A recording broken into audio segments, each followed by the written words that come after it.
Ladies and gentlemen, boys and girls, I'm the Gnarly Gnome. This is Cincy Brewcast. It's the voice of Cincy Craft. You know that because you clicked on it. If you don't know that, that's what it is. It's the voice of Cincy Craft. It's a podcast. We talk about beer. We talk about things that are beer related.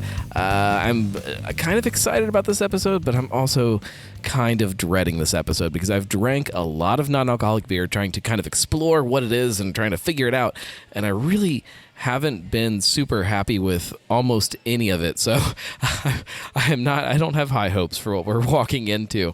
But I sent a message to Marco and Julia of Truth Beer Podsequences. Check them out, truthbeerpod.com. Is that right? Yes. They talk about local podcasts. So I figured... Local beer podcasts. Yes. I figured if I'm going to torture anybody with non-alcoholic beer, this is their podsequence for what they do. Oh, no. Here it is. We were on an amazing streak of not having any podsequences, but now it has all come back to us. Here they come. Here we go. Here we go. Here are the podsequences. We have a nice little selection in front of us. Yes. Say hi, guys. Marco, Hi, Julia, guys. whoever wants to introduce yourselves first or say hi or however we do this, I don't know. Hi, I'm new to this. I'm Julia, co-host of Truth Beer and Podsequences. I put together lists of craft beer events here in Cincinnati to talk about on Truth Beer Podsequences.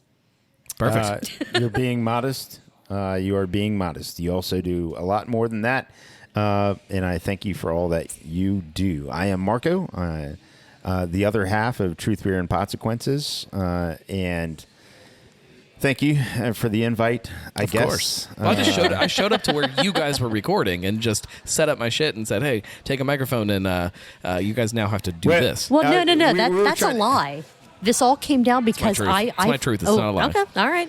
What? And I also don't know. You said you're excited and not. You're excited that we're here, or the non-alcoholic beers are here, or you're excited, not excited that we're. I'm a little bit of both, but I'm mostly non-excited about the non-alcoholic beer because they all just kind of taste like garbage to me so far. Yeah. There's been a couple from these guys here. For anybody who's looking at the video, we'll talk about all of that, which I mean I guess we can no, we're not going to dive into the beer yet.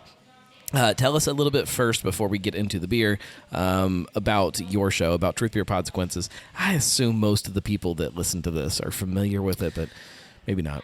Yeah, thank you, Noam, for giving the opportunity for us to talk about our show on your platform. So we get together every week at a podcast host. Recently, it's been Higher Gravity Summit Park. Yeah, shout out to Higher Gravity before, not to interrupt you, but they are hosting this show right now, whether they know it or not. Yeah, thank you, Higher Gravity. And previous to that, we got together at BC's Bottle Lodge Montgomery, RIP. But they are going to come back soon with a brewery. So looking forward to that. We actually got together and had this nucleus of an idea of a podcast that talks about Cincinnati Craft Beer Podcast based off of one of your shows that wasn't a show until very recently, the Weekly Pint. I was itching to do a podcast, and I found this. This person kept popping up in, social media, and just was, commenting and fun and interesting and doing fun and interesting things on social media. And one day I called into the Weekly Pint and I said, I want to do a podcast about Cincinnati Craft Beer Podcast, and I want Julia to be the host with me, the co-host.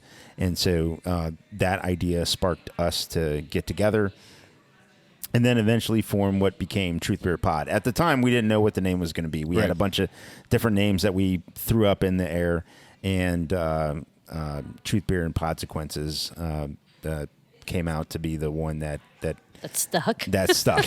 And so in any given week, there's a 0 to 12 or 13 podcasts. If we're talking about the greater Cincinnati area, there's some municipalities that put out podcasts around craft beer, depending on what's going on. So, we just wanted to come together and talk about those. And not everything that we say on the podcast is exactly true. Mm-hmm. A lot of it is.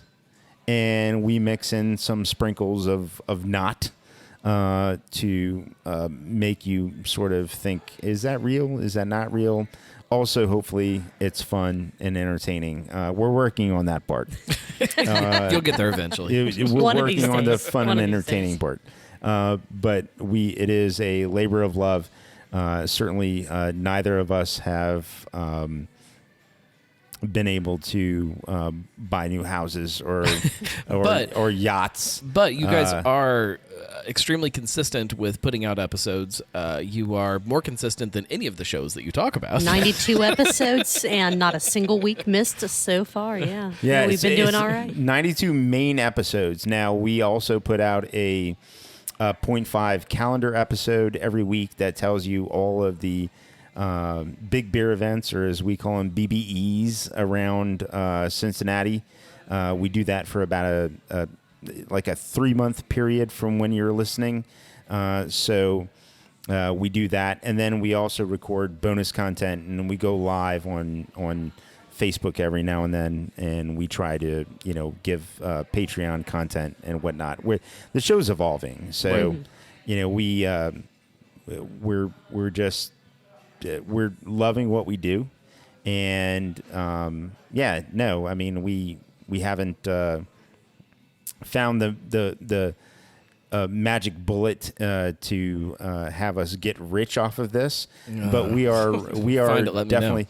We are definitely rich off of the fun and the experience, and also interacting and meeting all the people that we have. I mean, I can't tell you how fun, like as an example, going to your hosted event, Beer, Booze, and Bonks, and Binks, Boinks, and Boobies, and all that at the Foaling Warehouse last year.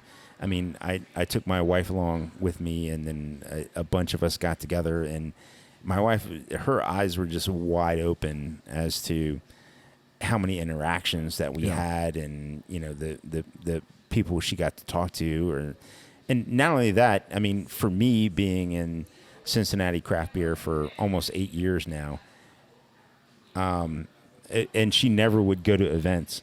I got to at least say, I told you. I promise I've been going to work and I've been doing stuff. I told you I've been these people are real. This is not fake.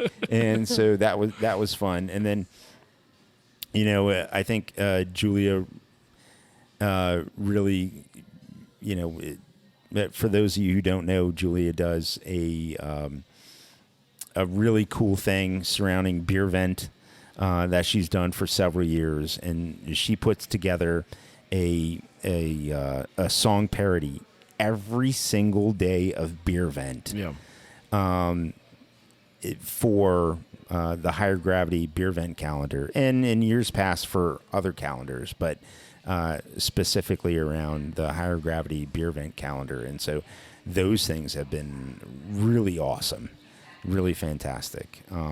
But yeah, I mean, other than that, I mean, Julia, what else do you have to add to, what we do or what we're doing or what got us into it, or, any of that mess? Only thing that I really have to add is most of it was we both really enjoyed all of the Cincinnati-based craft beer podcasts out there. Yep.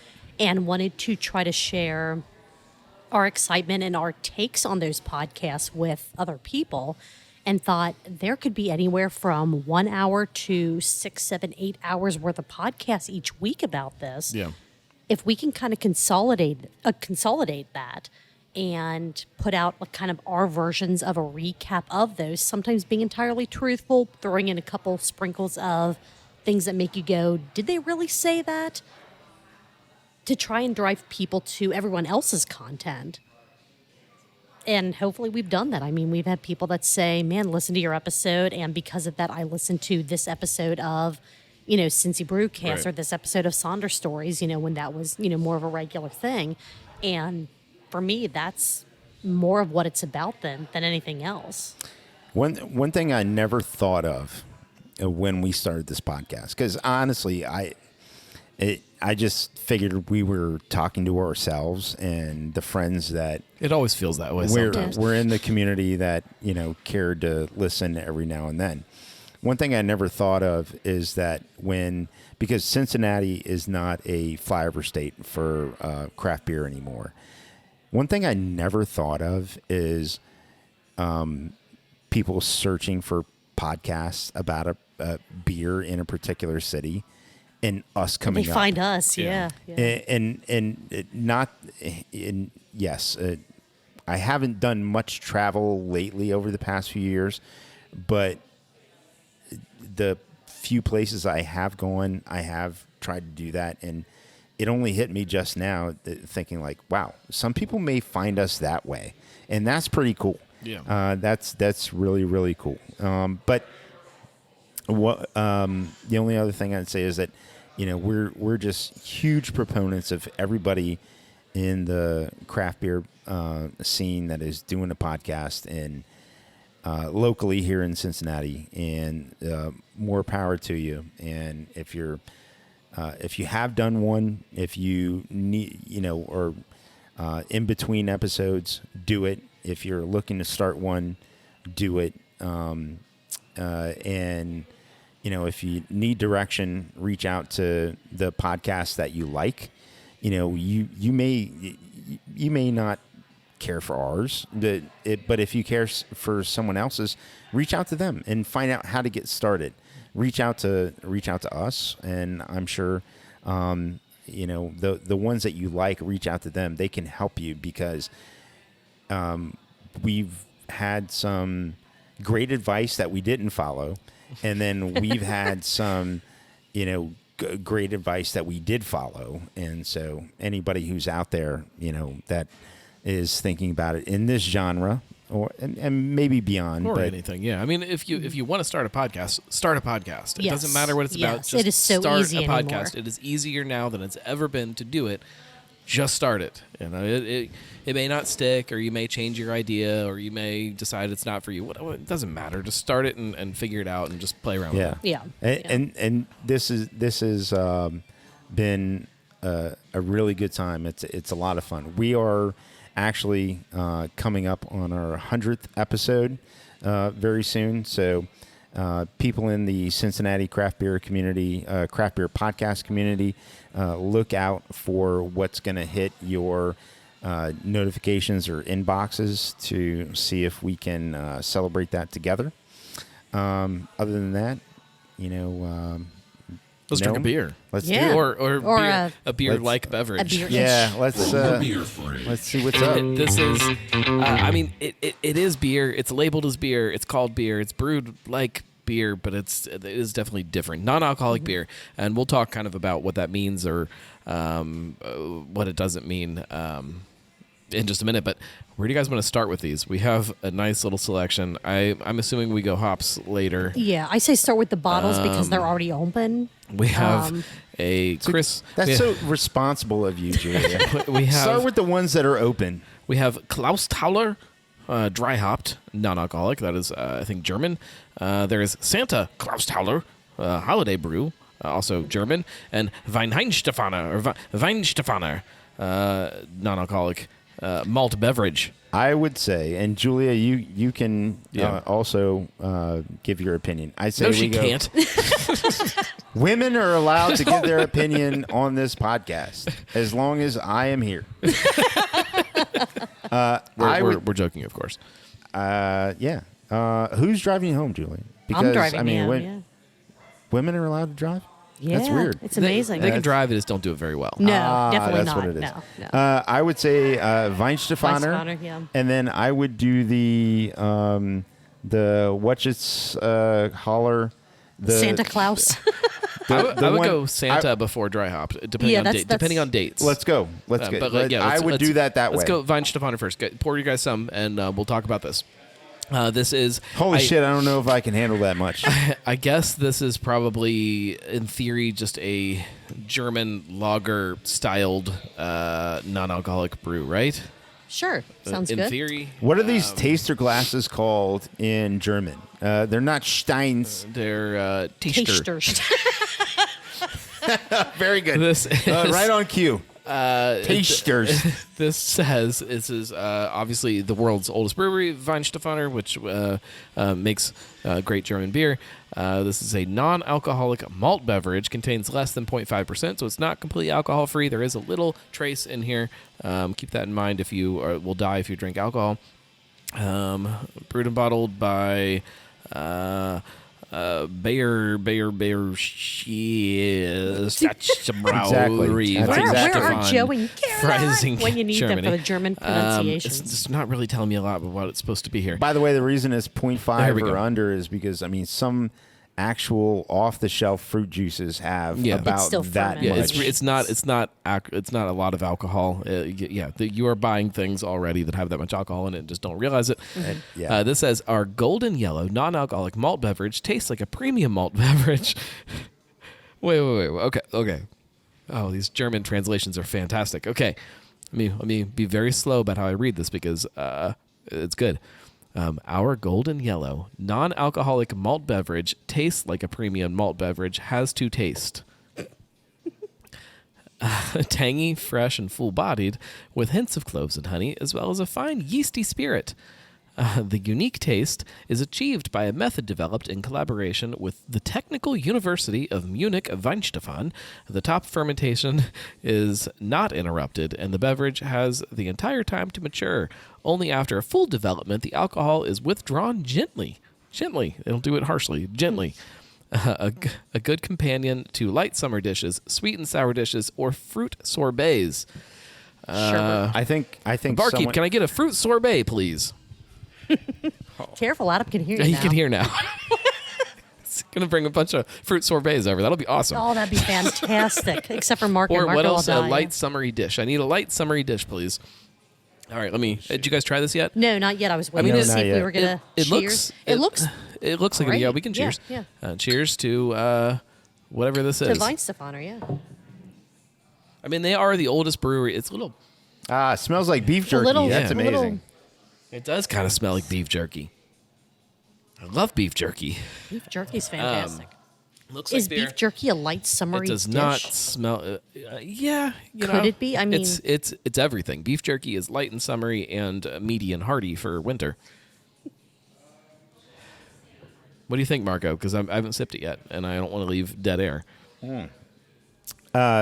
Actually, My God, it smells like beef not jerky. it's fine. Yeah. It's fine. I've had, It's first of all, anything from Germany that I have out of a bottle, I imagine it's going to be, it's going to have some age and possibly light struck. Yeah.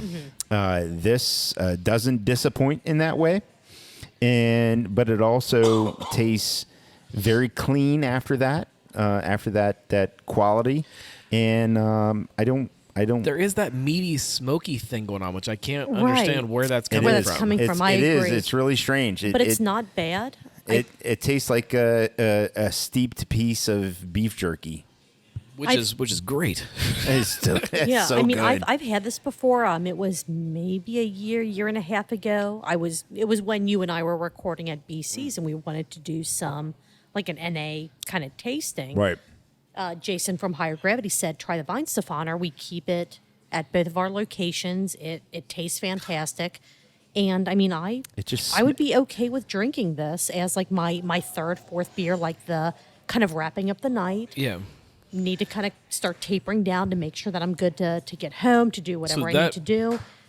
That leads me would into a check couple that questions box. I have, but I don't want to get there yet. I want to talk first, Sure. before we get into like why people drink this liquid beef jerky. Before we get into the whys, do you guys know anything about the different processes? I mean, they talk about gently removing alcohol and stuff. Do you guys know anything about some of the processes that go into making non-alcoholic beer? Because there's a lot, and a lot of them are like this weird proprietary thing that people are being real secretive about, and it's fascinating. Right. The only Yeah. thing that I really know While you is, talk, I'm gonna pour is another one exactly what you just said, Going that a lot Santa. of people don't talk about how they make their non-alcoholic beverages non-alcoholic. So I don't know if it's making a heartier. Hold on, I need to finish this. if it's making something normal and then kind of watering it down. I don't know if it's a heat thing to where they try to like boil off more of the alcohol. So I think right, all I of don't it's know. all of it's right. Yeah. From my research, my limited research that I've been doing for the last You got 4 years trying to plan the show. Yeah, I got this one, which I love the way it smells. We'll talk about the beer in a second, but there are 5 different processes that I could come up with that people are using to make these beers. Number 1 is vacuum distillation. It involves heating the beer under reduced pressure, which lowers the boiling point of the alcohol, allowing it to evaporate. The remaining liquid is then cooled, carbonated, and packaged. So alcohol's in there. They gently remove it, which maybe this is what they do here, and then package it. Very dangerous in the sense of Alcohol vapor coming off. well, yeah, but the other thing is if once you're done your packaging, you have to know exactly what that is going to taste like once you're done. Right. And I feel like for all of these processes, We'll get to that part too. Yeah, You're okay. jumping All ahead right, on. all right, You're go. jumping ahead Let's with some go. of the Let's go. downfalls Let's go. of Let's go. non-alcoholic beer. Number 2, reverse osmosis. In this process, beer is forced through a semi-permeable membrane that filters out the alcohol and other unwanted substances. The resulting liquid is then blended with unfermented beer to achieve the desired flavor and aroma. I feel like I've tried more beers with that process than anything else, where you still get that kind of wordy, sweet, Right. unfermented beer flavor going on. right, like a Sharps. I don't think I've ever had Sharps. No? No. Coors? I'm Sharps? familiar with Coors as a company. They do Sharps, Okay, no, non-alcoholic? I believe that It just tastes like wort. like unfermented beer. Yeah. Yeah, which is fine. It's nostalgic, I guess, from home brewing days. But number 3, arrested fermentation. I've heard about this a lot. This is where during the brewing process, yeast is converting the sugar into alcohol, and then they just stop it. They stop the fermentation before all the sugar is fermented in alcohol, results in a low alcohol or non-alcoholic beer, but you're left with all of that sugar in the beer. Yep. same So problem. low ABV, high calorie. Yeah, wordy. Yeah, It's yeah. still sweet. It's wordy. It's sweet. Heat treatment. This process involves heating the beer to a high temperature to evaporate the alcohol. However, this process can also affect the flavor and aroma of beer. You're just boiling off the alcohol. Well, you only go to 170 degrees. You don't go to 212. Yeah, you're not. Yeah, you're not boiling you're not everything. boiling. But you're but boiling. You are heating it after it's done to 170 point degrees. where the alcohol you are is- boiling alcohol off. You are Off, getting yes. getting the alcohols. And there's because that evaporation happens, you may need to then, do something else. on the back end Yeah. to change that to stretch the essentially more concentrated product. I think a lot of it, all of those processes. There's one more. Oh, go. Which kind of goes into Let's what do you're it, what yeah. you're saying on this one.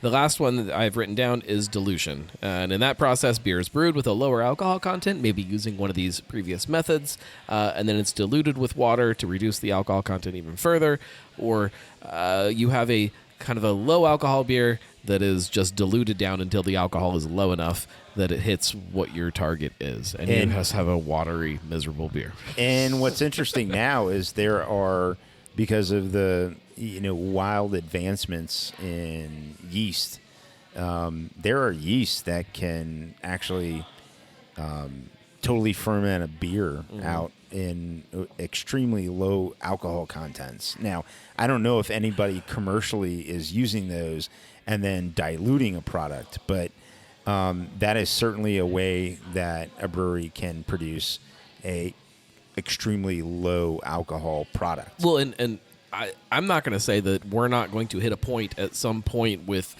yeast science where you're not going to be able to ferment a beer and have something that is extremely low alcohol but still gives you some of those other flavors that you're expecting from the yeast. What do you guys think of this Christmas guy, this Santa Clausthaler? So the Christmas guy is, for me, it's really interesting. It tastes more almost like a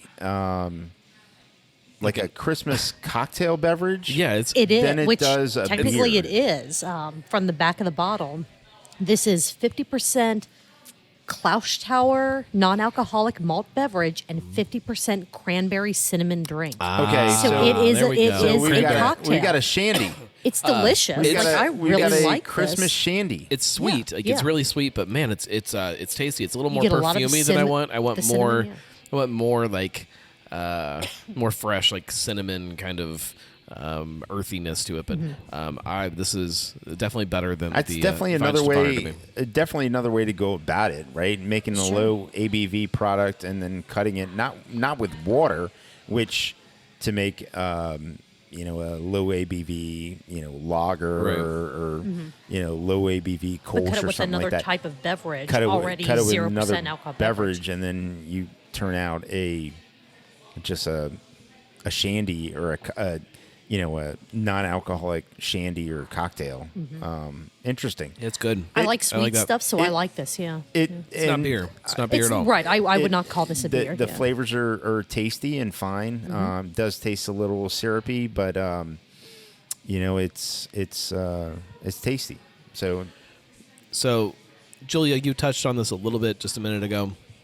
As we pour another one, why would somebody drink this stuff that we are imbibing right now? I mean, you have some of the obvious, people are trying to pay a little more attention to their health, and alcohol does cause, bloat, inflammation, that type of thing. So some people might Is that wanna- what it is? for some of us, for others, it's lactose. They might want to cut down on things that cause that. The kind of dehydration that alcohol causes. You doing okay over there? I'm fine. Okay. I'm I not gonna- think that's now you the- messed it all up. I could have edited myself out. Now I have to edit all of this or just leave it. Now there's just me snaps Now in it's the show. hey, I'm trying to help. Besides some of the kind of obvious health benefits, like for me, it's one of those. Right now, I'm not in a place to where I'm concerned with, too many calories or trying to cut down on things that might be making me a little bloated at night. I never really drink enough to have, dehydration, headaches in the morning, anything like that. But when we record here, I have a decent drive home. So when it gets near the end of the night, You know what makes a decent drive better? not living so booze. far away. I am. So I much am a challenge. That was I a am- joke, I am guys. We do not- not no, encourage. No, do not. But it's one of those things to where if you still want to feel like you're having a drink with someone, but you need to either taper down or just kind of just cut down on Sure. the alcohol, but still feel like you're having drinks, alcoholic drinks with people. I feel like that's a big place of where those non-alcoholic beverages are fitting in more and more. Do any of these that we've tried so far scratch that itch for you? I would say that the Weihenstephaner did, because I've had that in the past and I was okay with that. This one I don't feel is as good as the one that I've had before, but that could purely just be Yeah, it was on the ship for the too ones long. I've Who had knows? before have tasted like crispy boys. That one, for whatever reason, Yeah. tasted like beef jerky, which I'm It's not weird. I'm not it's not dogging bad. It's just weird, yeah. beef jerky liquid, but No. Well, in the Santa one, like to me, the Santa Clausthaler, I feel like it should be served over ice with like a nutmeg garnish over top and Right. a straw stuck in it. Like Yeah. it's a soda or like a base for a cocktail. Like it's just still just not a beer. It doesn't scratch that itch. It's weird because it depends on the season, the mood I'm in, as far as like what flavors I want for a drink. Like the Christmas one, if it were more fall, winter, yes, I think that probably would scratch that itch and make me go, this is exactly what I'm looking for. But if it's summer, if it's excuse me. You good? okay? You okay? No, Okay. no, Are we I'm okay? dying. No, absolutely not. I am dying. If it's, summer, if I don't want something super sweet and syrupy, at least for the ones that I've tried, I might go for, the Weihenstephaner or something a little lighter. But I have learned, and maybe some of these other ones we're going to try will change that, the lighter the non-alcoholic beer is trying to be, like a non-alcoholic lager, kind of I don't say the worse it tastes, but it does not hit that same taste profile because that I most of them are wanted, too sweet. Right, yeah. Most of them are too sweet because of the. But what I would say is this one, what is this? The regular Clausthaler. Clausthaler The dry dry hopped. hopped. This one out of the three, given the bottles were presented, tastes the most like beer. And now. Yeah, it's the closest. Yeah, yeah. I'm gonna save what I was gonna say. All right, let me for read the later. bottle first. Let me read the bottle. Clausthaler. This is a malt beverage, dry hopped with Cascade hops. I would not guess that that's Cascade. Yeah, same. This Clausthaler is the world's first dry hopped malt beverage in its category. Brewed by the German pioneer of non-alcoholic malt beverages, Clausthaler dry hopped is full-bodied, amber-colored, and with hints of malty caramel. By dry hopping with Cascade hops, we crown its body with crisp citrus notes. Finally, we keep our brew unfiltered to allow its rich flavor to unfold with every sip.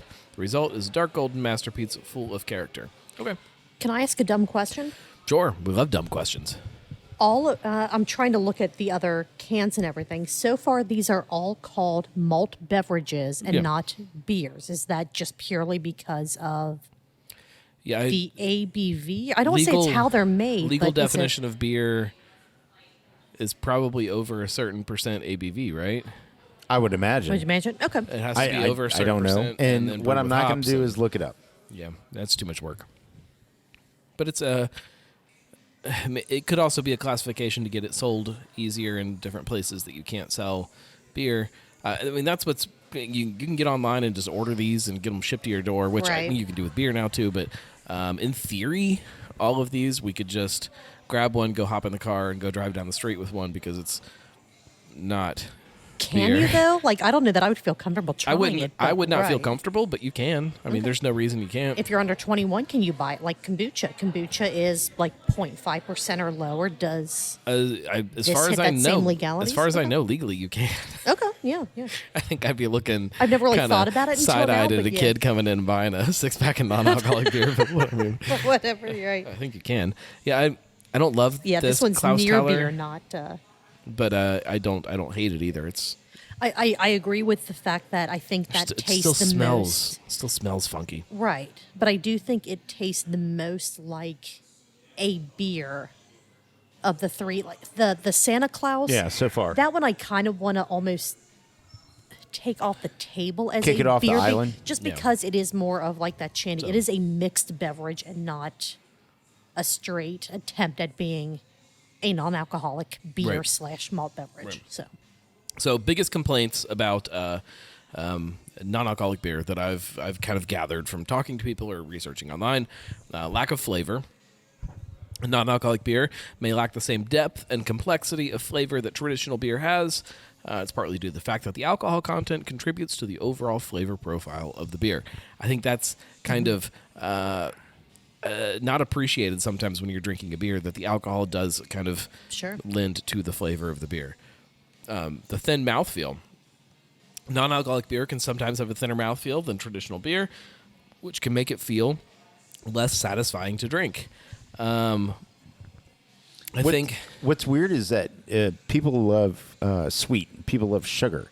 And so I would almost think the opposite would happen on a wordy beer. When I say wordy, it's pre-fermented. Wort. Yeah, pre-fermented out beer. It's wort. But what's interesting is that the beer drinker actually wants the absence of sweetness for many styles, not all styles.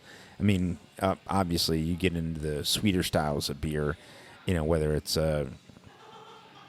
fruit sours or fruit tarts, or you get into, adjuncted stouts and those sort of things. But for somebody looking for a light, crisp, enjoyable beer, they're looking for the absence of sweetness, other than a touch of maybe rice or corn, which a lot of people can't even discern the rice or corn in a lager, so to speak.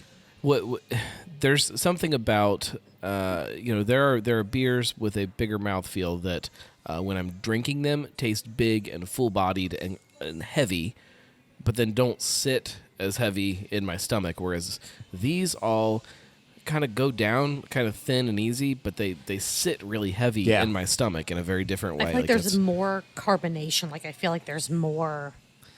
I don't want to say bloat, but you definitely notice it more. They make me feel more bloated than I think regular beer does, which is weird. Which is weird. Yeah. Many years ago, I had many backyard apparatus or apparati to grill and barbecue. And when I was going to do a long smoke day, I would start out with 12-pack of non-alcoholic beer, and I just did not feel good. I felt heavy. I felt sluggish. I felt like I had to. It just didn't feel great. It didn't sit with me the way that drinking. The same amount of actual light beer. Yes, the same amount of actual light beer. I just felt heavier in that regard. And so that was a fun experiment to say, hey, I wanted to try and, be sober through this process, and good on you. But I just switched to have a super light beer, every so often versus... deciding I'm going to session non-alcoholic beers at that point. To kind of go back to the flavor touch point that you made, so far these all they've been very flavorful, but it's not that same beer flavor, and I don't know how to... What is that? Right. I don't know how... And I've been trying to think about that. Like, what are these missing? And is it alcohol, or is there something else in it? Is it that they're missing something, or they have too much of something else going on? Well, I think maybe we're missing the actual point. And what I mean by that is, for those of us that have no problem at all having, beer with alcohol in it, this is only a small sliver of a category that, is on our radar. There are many people out there that cannot have alcohol or the degrees of alcohol that a regular can of beer or several beers would have. There are many people, just like with gluten-free beer, that cannot have gluten. I mean, this product is meant to be a product as an option for people who love the original or love that they may or may not have ever been able to have, that can now have. And so this product, I have not found one, and we have a few more to go through.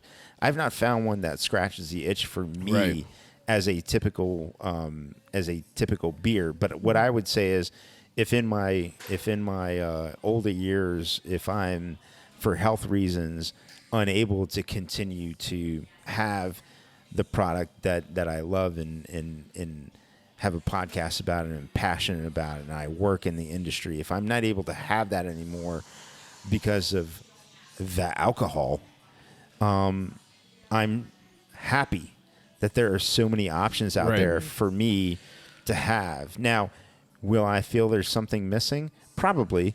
Will I be thankful that I have so much out there that's offered to me to have? Yes. Right. Yes. You can still have that glass of fizzy yellow liquid, just like anyone else here around. Only difference is yours doesn't have the alcohol that I'm not going to lie. I would love one to taste as great as a alcoholic beer. Sure. And the pursuit of everyone out there to try and make one taste that way is noble, and continue. I think that's what's interesting to me, though, is that like this whole category has this whole side of it that, like, we, in theory, we could get to where it tastes just as good or satisfies in the same ways or has that same flavor profile as something with alcohol in it. That people that, not that you can't drink alcohol, that you're just as happy not drinking it as you are for sure actually drinking it. Like, that's, to me, that's where this category can go. We're just clearly not there yet. I agree. I mean, just like the smoking barbecue story I just told. If there was a product that I could enjoy that was just as good, then I would do that. Yeah, I would do that. Yeah, absolutely. This is Alesmith their IPA, non-alcoholic craft brew. It doesn't really have like a name or anything. It's just IPA. It says, our non-alcoholic IPA is built upon the same foundation of quality and craftsmanship as our award-winning Alesmith IPA. This brew is highlighted by the fine balance achieved between bitterness and citrus, bringing the IPA flavor profile without the alcohol. This one is interesting because they are taking a brand that already exists. Mm-hmm. Granted, the brand is just Alesmith IPA. It's not like some kind of fanciful brand, but it's ballsy in that you're saying we have this, and I know Deschutes is doing that too with Black Butte and what's their IPA? Fresh Squeeze. Fresh Squeeze. Yeah. They're taking both of those and putting non-alcoholic versions of both of those on the shelf. You're taking a beer that people have. Sorry, camera.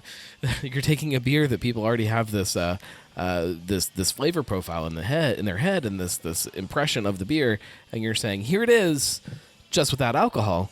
I haven't had an Alesmith IPA for a while, but I guarantee it doesn't taste like this. Mm-hmm. I bet it's better. No, but what I would say is tastiest one so far for me.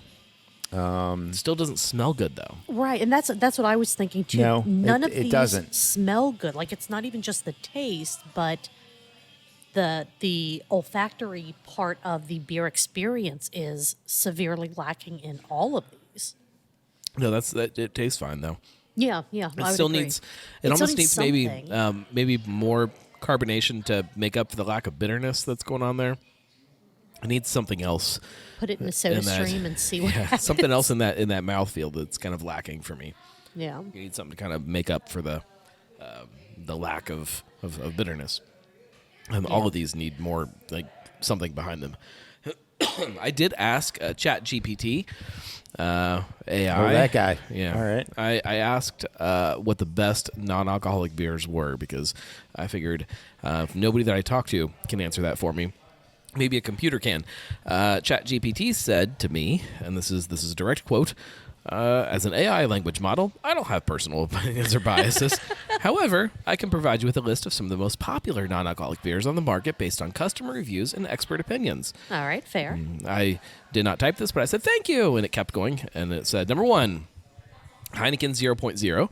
This non-alcoholic beer from Heineken has received high praise for its refreshing taste and similarity to its alcoholic counterpart. I have tried it. It's fine. It's not awesome, but it's fine. The Clausthaler, which we tried. Is there a regular one too? Because it doesn't say dry hopped. There might be one more actually. It's just the regular one. Clausthaler is a German brand that has been producing non-alcoholic beer for over 40 years. Oh, wow. I did not realize they've been around that long. Yeah. They offer a range of styles, including lagers, IPAs, and wheat beers. Number 3, Athletic Brewing Company. This U.S.-based brewery specializes in non-alcoholic beer and offers a variety of styles, including IPAs, stouts, and golden ales. Number 4, Bitburger Drive. This one is not available here, but I am curious about it because Bitburger makes great beer. Bitburger is a German brewery that produces a popular non-alcoholic beer called Bitburger Drive. It has a light, refreshing taste and is a good option for those who prefer a lower-calorie beer. Number 5, which is the last one on the list. I didn't tell it to give me the top 5, but I guess that's what it decided. Erdinger Alcohol-Free. This German wheat beer has been praised for its authentic taste and is a popular choice among non-alcoholic beer drinkers. However, ChatGPT then continued and then said, it's important to note that these taste preferences can vary widely, so what one person considers the best non-alcoholic beer may not be the same for another person. It's always a good idea to try a few different brands and styles to find what suits your taste buds. So basically, to each their own. Yeah, to each their own, with provolone. Damn. Let me finish this one. Let's crack We're open going to another get one. replaced by AI. ChatGPT can recap podcasts just as well as you and I can. It's bullshit. Which one's next? We have Athletic and Untitled Art. I say Athletic next. Sounds good to me. Because the handful of Athletic beers I've had, I have not enjoyed any of them at all. And Untitled Art, I have had some very good non-alcoholic drinks from. So I echo that, and then anybody who's been with Truth Beer Pod for a long time knows that Julie and I have done this episode already. So Yeah, I would agree. This is I'm doing a rinse. I did too, but primes the taste buds. Oh, No? just smell alone this is so far the strongest smelling one, I feel like. Yeah, so And this- they all have the same like underlying odor to This them. is their I don't free wave know. hazy IPA. It's Not hazy. no. Let's see. It doesn't really tell me much. Oh, here we go. No, it doesn't really tell me about the beer. It tells about the brewery. It doesn't tell me much of anything.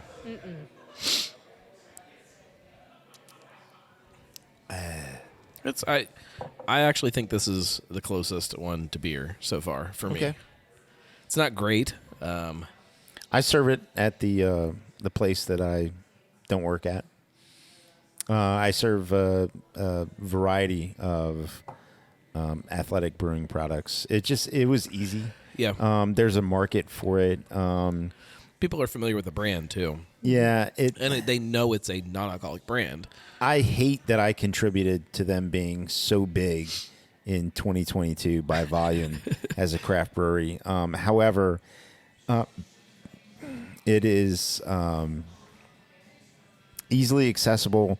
It's easily identifiable, and people who are looking for that option are happy to have it. And so, Well, and I'm a capitalist, so I'm happy that they're happy. I think it's interesting, gluten-free to me falls in the same category where you could have a brewery that exists that provides a non-alcoholic beer or a gluten-free beer to all these other tap rooms and finds this niche within that to have other breweries selling your beer all over the place. And Athletic has done an incredible job about That's what that. they're doing. I mean, I can't believe. Do they have a tap room? I do we know that? I don't think so. And I can't believe that the majority of their customer base is buying it direct to consumer. I That's think my thought is I feel like the main reason for Athletics' popularity, a lot of it is its affordability. It is one of the most affordable non-alcoholic beers out there. craft. They're craft, Because you can correct. buy a 12-pack of, like I said, Sharps Sure, for probably right. $10.99. Right, correct. But if And you're it's looking for a $10.99 craft a beverage, six-pack. their marketing is phenomenal. Their price point is phenomenal. Getting it shipped by the case direct to your house. I mean, they're doing it right. It's just not a flavor profile that I would want to have multiple cans of sitting at my house if I was going the non-alcoholic route. Isn't beer writer Scott Fernari working for them? I don't know. Oh, okay. I also don't know that they have a tap room, but this picture that I found is of their brewing facility, and it's like a storefront in an industrial thing. But in front of it, there are definitely 1, 2, 3. Like I see like 5 picnic tables. So I guess that makes it a tap room. If you can show up there and drink, huh? It's fine. There are starting, and I learned this when I was on an upcoming episode of Craft Parenting Podcast.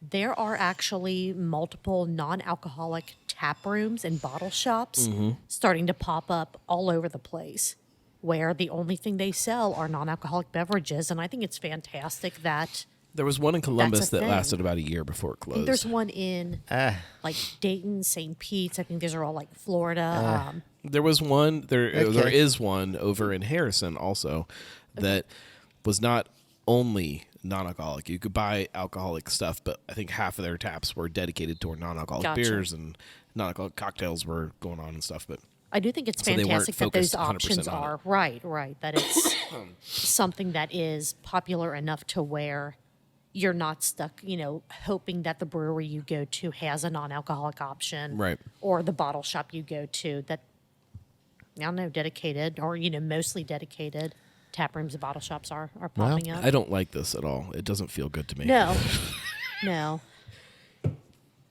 Like I feel very burpy right now, and like it's all just sitting in my stomach. Yeah, it's all just it's yeah. all heavy. It's just sitting there. Yeah. Let's drink the last one. This is Untitled Art. In my experience so far, these have probably been the best ones that I've tried. This is their West Coast IPA, I think. Yes. Yeah. All right.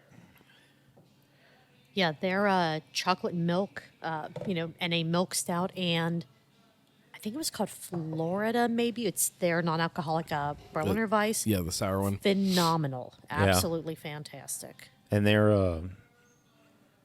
I don't dry remember. hop pilsner. Yeah, that one was Super actually good. really, so really good. Yeah, this is good. It's fine. It still has that weird smell to it, though. Like there's still something very similar. Yeah, smell-wise with all these, and I don't know what that is. Is it something that is being hidden in regular beer because of It could be right. the Sure, process it being could finished, be. or- Right. I mean, it very well could be. This is definitely the best out of all of them that I think we tried, in my opinion. I'm yeah, sure. I'm gonna go with that. As far as beer flavored ones, I agree. I think because I like sweet stuff, the Santa Claus. Yeah. Again, but I'm You know drinking, what? But I'm drinking sugar, and You know, that's but why, you know what? you know? Like I think that again, if I put it over ice and drank it out of like Yes. that, I could probably drink more of the Santa Clausthaler than anything than the else. other ones, right? But as far as beer flavored non-alcoholic beers that we've had, yeah, Untitled Art wins for sure. Back in an early episode of Truth Beer Pod, when we had the mix 12-pack of Untitled Art, It was a non-alcoholic. 4-pack, yeah. 4-pack. Yeah. I thought it was a 12-pack. But anyway, the 12-pack is just the 4-pack with more. Yes. But Science. they Math. they were good, but it was also pricey. Yes. Yeah, that is a problem with these. I don't know what the single can of the Untitled Art costs, but was it? Well, it was like $6 maybe. Yeah, the Untitled Art. I remember I got a 12-pack from my buddy. He was doing a month-long, non-alcoholic journey, and it was like $26.99 for a 12-pack. Yeah. That is a problem with a lot of non-alcoholic beers because of the process that they're going through to make them. They cost more money to produce, so they have to pass that on to the consumer, and they become more expensive for something that doesn't taste as good and doesn't have alcohol in it. Right. Yeah. It's the whole thing's it's weird.